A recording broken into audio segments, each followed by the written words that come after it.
Ever feel like the world is kind of bowing down to these ideas that, they just don't hold up anymore? Like we're all following a map that leads to nowhere, Yeah. Well, today we're diving into a book that throws a philosophical grenade right at that feeling. Okay. Friedrich Nietzsche's Twilight of the Idols. Stick with us to the very end of this deep dive, Right. and you'll learn why Nietzsche thought Socrates was a symptom of decline. Interesting. What he really meant by reason and philosophy, Okay. and why he declared war on morality itself. It's a wild ride, so buckle up. Yeah, we're going to unpack some of Nietzsche's most explosive ideas here and see how they might still be shaking things up even in the 21st century. For sure. Get ready for some serious mind shifts, because we are about to question everything.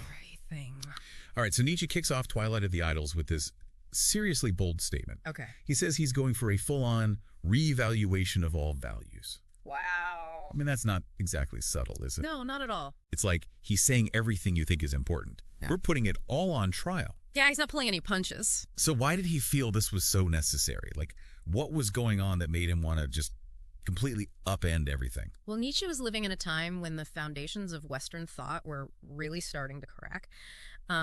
He saw the values of his era, a lot of them rooted in Christianity and traditional morality, as like outdated and even harmful. Okay. He believed they were actually holding humanity back from reaching its full potential. So it's not just that he disagreed with these values, it's that he saw them as actively dangerous. Exactly. Like they were making people sick or weak somehow. Yeah, exactly. He uses this really striking image in the preface of the book. He talks about sounding out idols with a hammer. Ooh, I like that. Yeah, it's like he's saying, let's tap on all these shiny, revered figures and see if they're actually hollow inside. I love that image. Oh. So who were some of the idols Nietzsche was taking aim at? Give us the hit list. Well, he goes after a lot of sacred cows. One of the biggest targets is Socrates. Good. You know, the ancient Greek philosopher who's often hailed as the father of Western reason? Yeah. Nietzsche actually claims that Socrates was a symptom of decline, not progress. Whoa. He also takes on Christianity and its whole moral system, which he saw as life-denying. And he even questions the very concept of truth as something absolute and unchanging. We'll back up for a second. He's saying Socrates, the champion of logic and reason, was a sign of things falling apart. Yeah. That seems almost counterintuitive. It is. It's definitely one of his most provocative claims. So why would he say that? Well, he believed that Socrates' emphasis on reason was like a reaction to a breakdown of instincts in ancient Greece. Okay. Like a desperate attempt to control the chaos of his era by imposing this very rigid system of thought. So instead of embracing the wildness of instinct and passion, Socrates basically said, let's all be super rational and then we'll be happy. That's a great way to put it. And for Nietzsche, that was a form of self-deception. Yeah. A way of avoiding the difficult, messy reality of being human.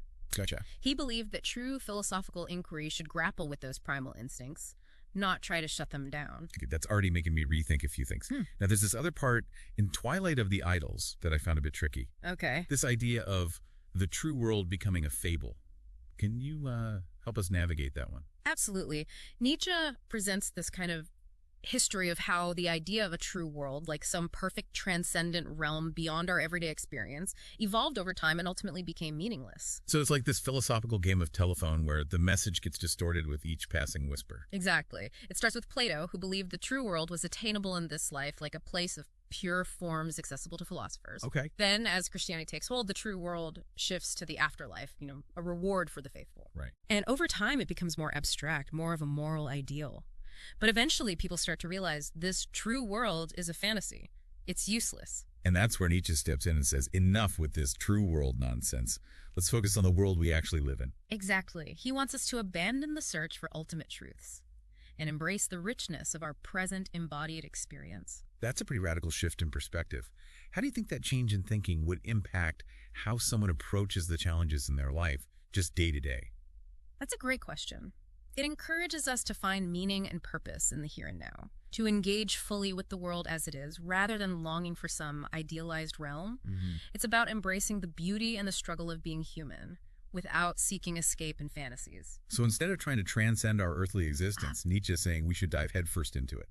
Exactly. And that's where things get really interesting. Because this is where Nietzsche really starts to challenge our assumptions about, what it means to be good. He actually argues that traditional morality is anti-nature. Whoa. Okay. It's a pretty bold statement. Yeah. It goes against everything we've been taught, right?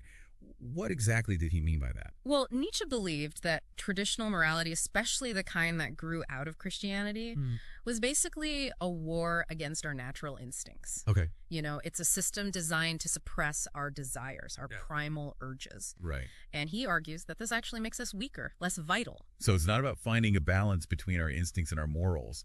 It's about denying our instincts altogether. Right. And for Nietzsche, this is like cutting off our own life force.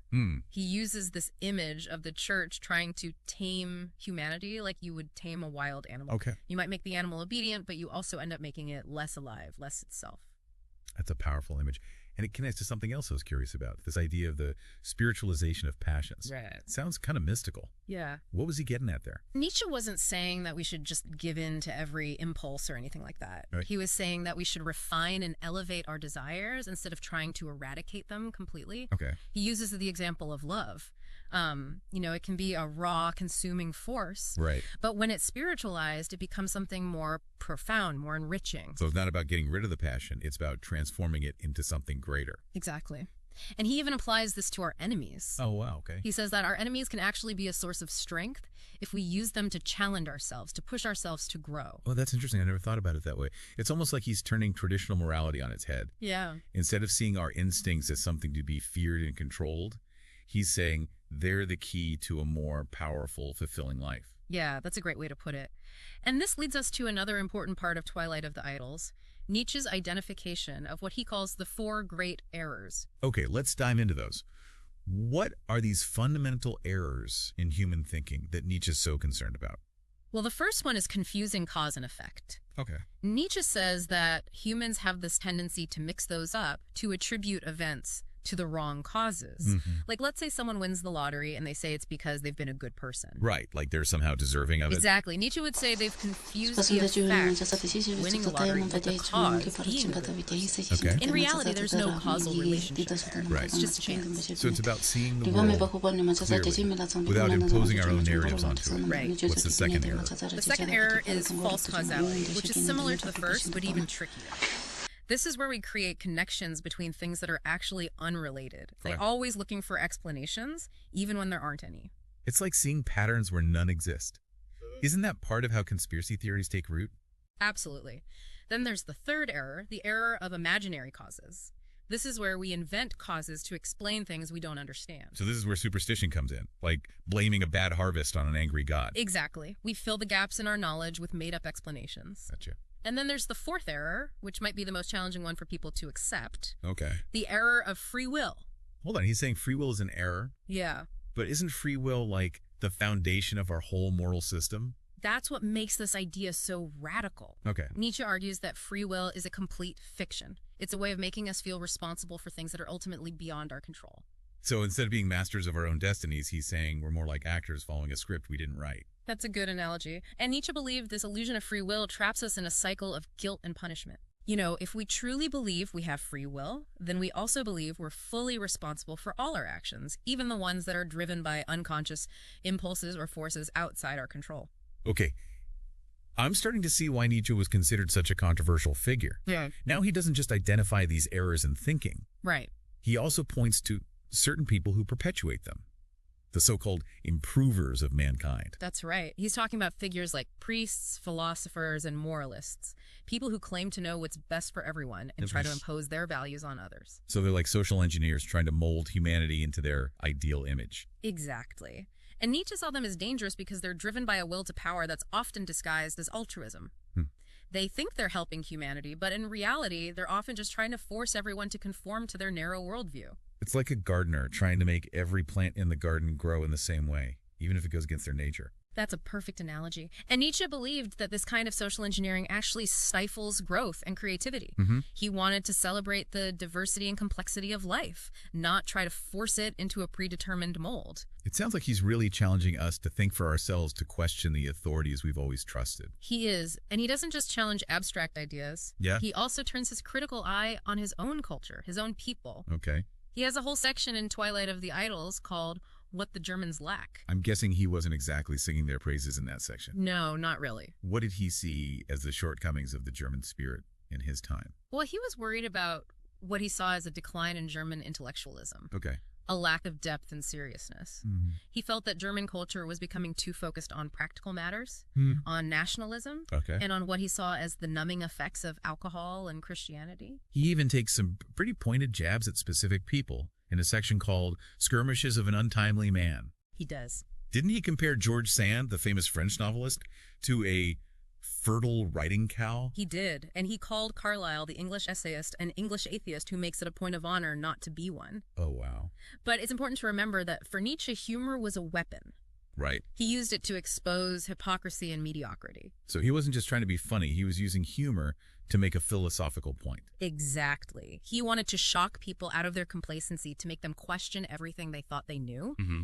And one of the biggest things he wanted them to question was this whole idea of good and evil. You know, these rigid categories that we use to judge ourselves and others. Right, because this whole conversation has been building towards his idea of going beyond good and evil. Exactly. But before we get there, there's one more piece of the puzzle we need to understand. His concept of the will to power. Right. It's kind of like his grand unifying theory of everything, right? It is. And understanding the will to power is key to unlocking Nietzsche's whole philosophy. So we've been talking around this idea of the will to power for a while now, and it seems like it's really key to understanding a lot of what Nietzsche's getting at. It is. So can you just break it down for us? What exactly did he mean by this will to power? Right. And why is it such a big deal in his philosophy? Nietzsche saw the will to power as the fundamental driving force behind all living things, not just humans. Oh, wow. Okay. He believed it's this inherent urge in all of us to grow, to expand, to overcome resistance, to shape the world according to our desires. So it's not necessarily about, like, dominating other people. No. Or accumulating wealth or power in, like, the traditional sense? No, it's much broader than that. It can manifest in all sorts of ways. It could be the artist's drive to create, right, the scientist's thirst for knowledge, the athlete's pursuit of excellence, even a parent's devotion to their child. It's about striving to become more than what we currently are. So if I'm understanding this correctly, it's more like a creative force, like this vital energy that propels us forward. Yeah, that's a great way to put it. It's the force that pushes us to evolve, to reach our full potential. And for Nietzsche, this will to power was at the very core of what it meant to be human. Okay, so how does this idea of the will to power connect to his other big and somewhat controversial idea? Yeah. The idea of going beyond good and evil. This is where Nietzsche's philosophy gets really radical. He argued that traditional morality, with its fixed rules about good and evil, was actually a way of limiting our will to power. It put us in a box, kept us playing small. He believed that true freedom could only be achieved by transcending these moral limitations and creating our own values. So he's not saying do whatever you want, there are no consequences. No, not at all. It's more about recognizing that morality is not some objective, unchanging truth handed down from on high. Okay. It's a human construct that can and should be questioned. For Nietzsche, the truly free individual is the one who creates their own values based on a deep understanding of themselves, their will to power, and the world around them. I think this is what makes Nietzsche so challenging, but also so relevant. Absolutely. He's really asking us to take responsibility for our own lives, to become the authors of our own moral code. It's not about following the rules, it's about creating them. Exactly. And that's a very daunting task, but it's also incredibly liberating. It means we're not bound by the limitations of conventional thinking. Yeah. We're free to define our own meaning, our own purpose. It's definitely not the easy path, but it might be the most rewarding one. I think so. As we wrap up this deep dive into Nietzsche's Twilight of the Idols, I think it's safe to say we've covered a lot of ground. We have. We've talked about the revaluation of values. Yeah. The problem with traditional morality, those 4 great errors in human thinking, and even Nietzsche's critiques of his own culture.